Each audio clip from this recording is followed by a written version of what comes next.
couple had just finished building their child's playhouse when they realized they had one piece left over, although the instructions emphasized that all parts must be used for safety reasons. They didn't want to reassemble it. So the wife threw the extra piece into the sea. The assessor didn't notice anything unusual.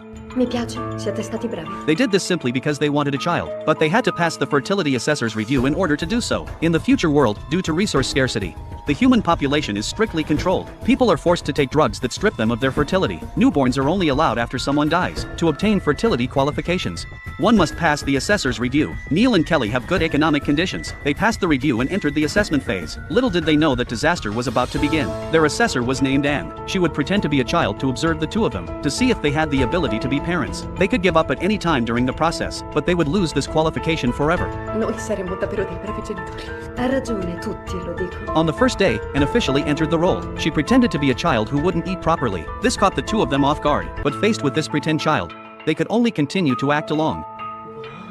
Hai urlato con... Ho alzato la voce. Fortunately, Kai didn't yell at the evaluator. Neil quickly tried to make amends. Finally, she managed to feed him a mouthful. Just when the two thought it was over, Annie threw the food at Neil. The two could only endure it in silence. The second test came that night. Annie brought out a large toy house and asked them to assemble it within one night, facing the countless parts. The couple was very troubled and felt that it was too difficult. They spent the entire night putting it together, but then they discovered that there was one piece missing. They didn't have time to reassemble it. So Kelly threw it into the sea and checked and didn't find anything unusual. The next test came immediately after. The family of three went on a picnic and ran around like a child. Kelly and Neil could only keep chasing after her, but in an instant, they realized Anne was gone. Then a pair of shoes floated up from the sea. Realizing something was wrong, the two hurriedly searched. They found Anne lying in the sea. Ti ho detto che stavo facendo. La prossima volta ti lascio annegare. At that moment, Kelly didn't realize that if Anne were really a child, she might have already been in danger. She hadn't taken on the role of a mother. Regarding this matter, Kelly began to see herself as a mother and even helped Anne bathe.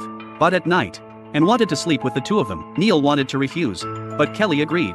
So Neil could only turn away awkwardly. However, the next day, Kelly received a call from the hospital. Her sister was in the intensive care unit, but when she rushed over and stopped her, warning her that if she left, the evaluation would be terminated, and that the parents would always face choices. After Kelly asked, and finally gave her one day, but what she didn't know was that this was all a conspiracy. That night, Neil lay alone in bed, feeling someone climb on